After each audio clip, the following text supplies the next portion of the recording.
आप कहते हैं जीवन में कुछ भी अकारण और व्यर्थ नहीं, सबका उपयोग है। जीवन में कामना और भय का उपयोग दिखाई पड़ता है।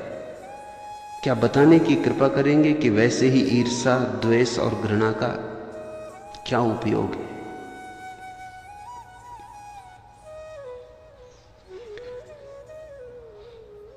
अनुपयोगी अस्तित्व में कुछ भी नहीं। तुम पहचान पाओ न पहचान पाओ, यह बात दूसरी। अनुपयोगी हो ही नहीं सकता।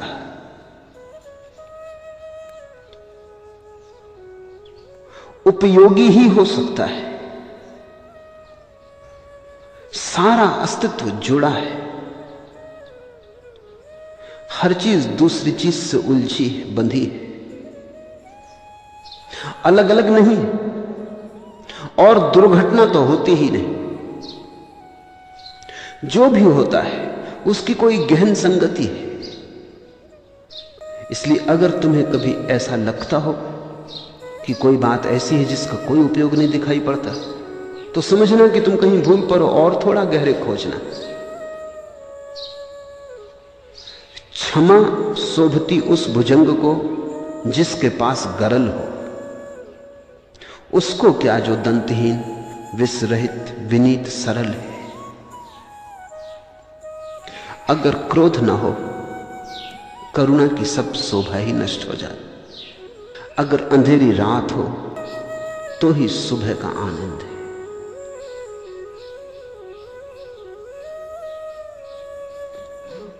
जीवन में जो भी है उसका विपरीत पृष्ठभूमि का काम करता है। घृणा है। घृणा का क्या अर्थ होता है? शब्द की बहुत फिक्र मत करो, शब्दकोश से मुझे कुछ लेना देना नहीं। घृणा का अर्थ क्या होता है? अस्तित्वगत भाषा में घृणा का क्या अर्थ होता है? इतना ही अर्थ होता है कि तुम दूसरे से दूर जाना चाहते हो, और कुछ अर्थ नहीं होता। तुम दूसरे के पास नहीं जाना चाहते।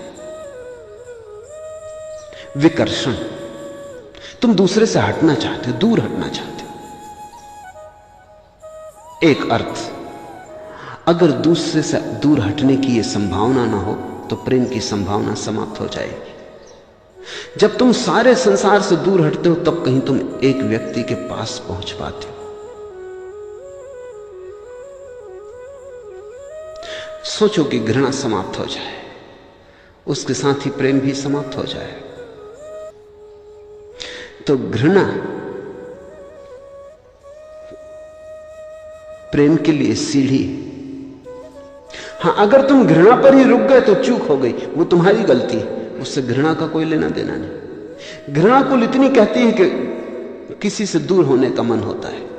प्रेम इतना ही कहता है किसी के पास होने का मन होता है, किसी को पास लेने का मन होता है, इतने पास कि सब दूरी मिट जाए, कोई फासला न रह जाए,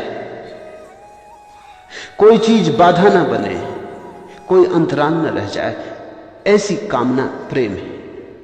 और किसी से दूर होने का मन होता है, ऐसा होता है कि इतना फासला हो जाए कि कोई दूसरे चांद तारों पर और मैं दूसरे चांद तारों पर। फासला इतना हो जाए कि कभी दोबारा पास आने का मौका ही ना आए, सारा अस्तित्व बीच में आ जाए।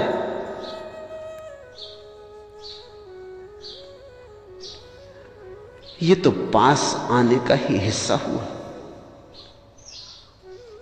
हां, अगर तुम इसमें ही उलझ गए और पास आना भूल गए और घृणा को ही जीवन का सारा धंधा बना लिया और इस कला में इतने पारंगत हो गए कि ये भूल ही गए कि ये सीढ़ी थी, इस पे बैठने का मकान नहीं था, इस पे बैठ के नहीं रह जाना था, तो खतरा हुआ।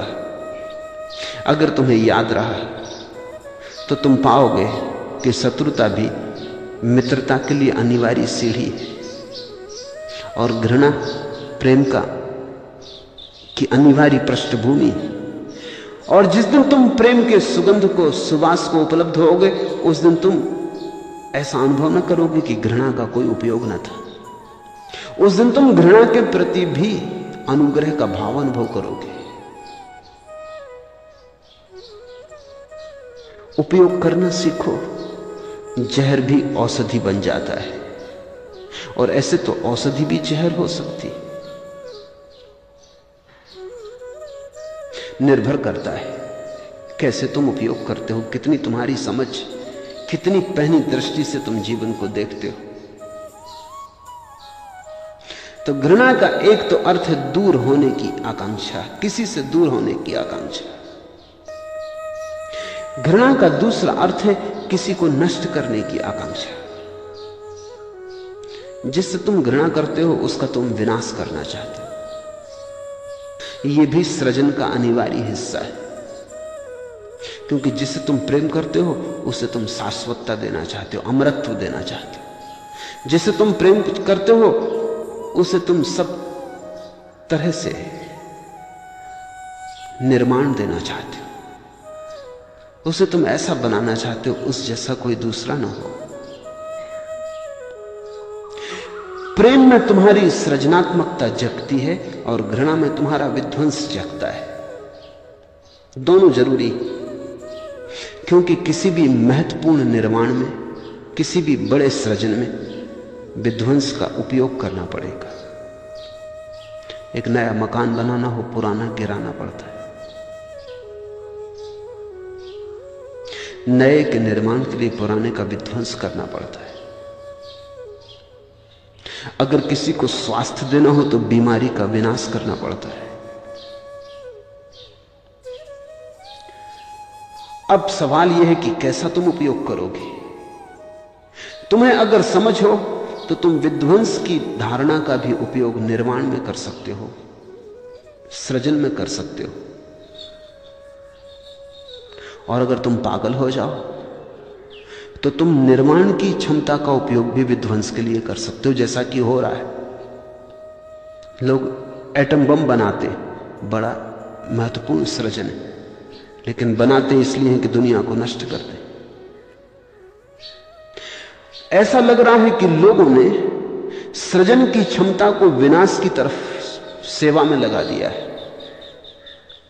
होना उल्टा चाहिए कि तुम्हारी सारी विनाश की क्षमता सृजन की दिशा में लग जाए।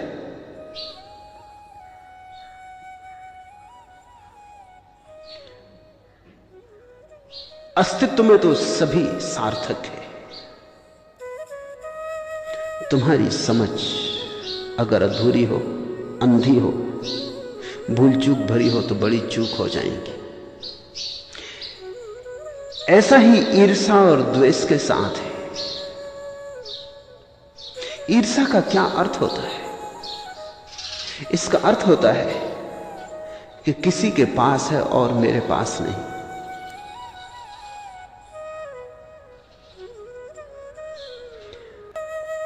एक बुद्ध तुम्हारी राह से गुजर जाता है, ईर्ष्या नहीं होती,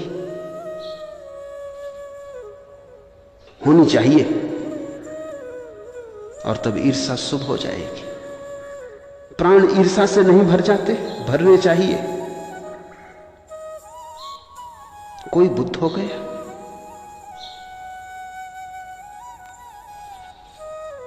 लोग आए भी, बैठे भी, उठ भी खड़े हुए, तुम जगह ही खोजते रहे।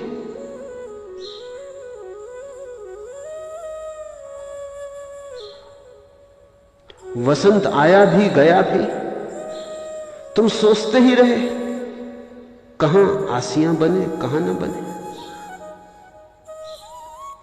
बुद्धों को देख के ईर्ष्या पैदा नहीं होती, होनी चाहिए, और तब ईर्ष्या भी शुभ हो गई, सार्थक हो गई। तब तुम्हारे जीवन में एक भवक आ जाएगी। तब तुम्हारा सारा जीवन एक नए ही आंदोलन से आपूरित हो जाएगा। तुम्हारी सारी उदासी टूट जाएगी, तुम्हारी सारी शिथिलता टूट जाएगी। कोई झकझोर गया, एक तूफान आया और गुजर गया। जो तुम हो सकते थे कोई हो गया, तुम क्यों ना हो पाए? लेकिन तुम्हारी ईर्ष्या गलत रास्तों से चलती। कोई कार में से गुजर गया और तुम्हें ईर्ष्या पकड़ गई कि ऐसी कार तुम्हारे पास भी होनी चाहिए। हो भी जाएगी तो बहुत कुछ ना होगा। ईर्ष्या ही करनी हो तो बुद्धों से करना, किसी के वस्त्र देख लिए ईर्षा हो गई, किसी का मकान देख लिया ईर्षा हो गई। बना भी लोगे मकान तो कुछ ना होगा। जिसका देख के तुम्हें ईर्षा हुई है, जरा उसकी तरफ देखो, उसे क्या हो गया? कुछ भी नहीं हुआ। हो सकता है तुमसे भी ज्यादा दीनहीन अवस्था हो। ईर्षा ही करनी हो तो उससे करो जिसकी सारी ईर्षाएं खो गई। यह हो सकता है कि तुम जिसका मकान देख के ईर्षा कर रहे हो, वो तुम्हारा स्वास्थ्य देख के ईर्षा कर रहा हो।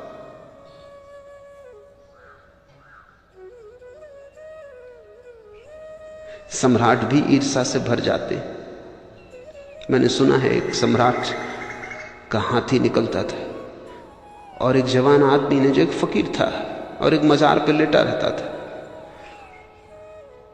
उसका पूंछ पकड़ ली और हाथी को रोक लिया। सोचो उस गरीब सम्राट की हैसियत। उसके प्राण कब गए, सारा साम्राज्य मिट्टी हो गए। अचानक उस फकीर ने इस सम्राट को नपुंसक कर दिया। घर तो लौट आया लेकिन बड़ा उदास हुआ। नंगा फकीर। उसने किसी बुजुर्ग को पूछा कि क्या करें, कुछ करना पड़ेगा, ये तो निकलना बंद हो जाएगा। मैं गांव में निकलूंगा तो शर्म मालूम पड़ेगी। मैं हाथी पे हूं भला, मगर इसका क्या मतलब रहा?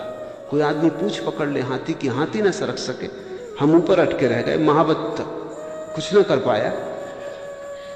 उस बुजुर्ग ने कहा, घबराओ मत, तुम ऐसा करो, खबर भेजो उस फकीर को कि तुझे 1 रुपया रोज मिलेगा, सिर्फ मजार पर रोज शाम को 6 बजे दिया जला दिया कर।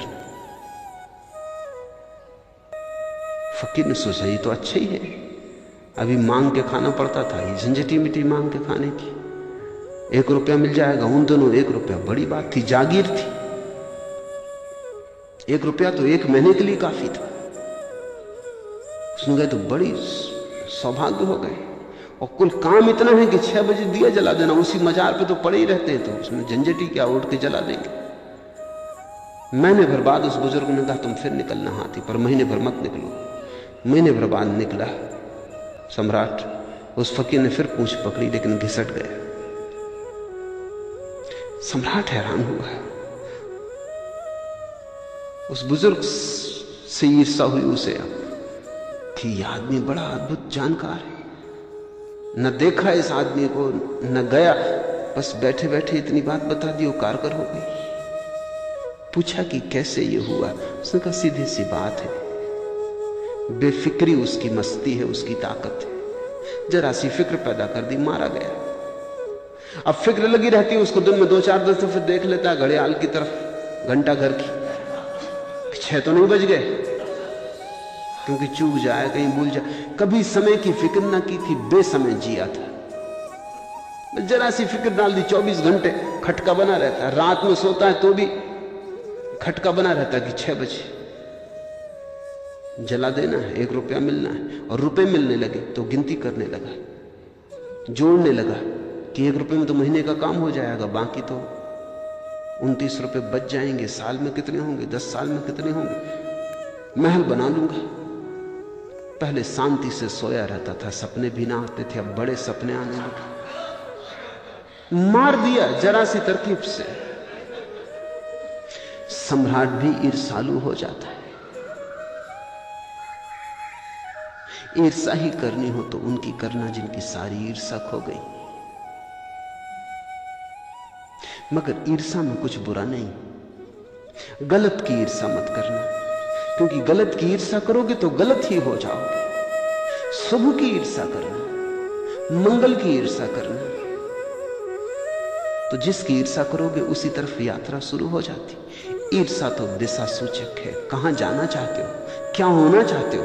ईर्षा में कुछ भी बुरा नहीं, द्वेष में भी कुछ बुरा नहीं, किसी चीज में कुछ बुरा नहीं। बस ठीक दिशा में सारी चीजों को संयोजित करने की बात है। कांटे भी फूल हो जाते हैं, बस जरा सी समझ चाहिए। फूल भी कांटे हो जाते हैं, बस जरा सी नासमझी काफी है।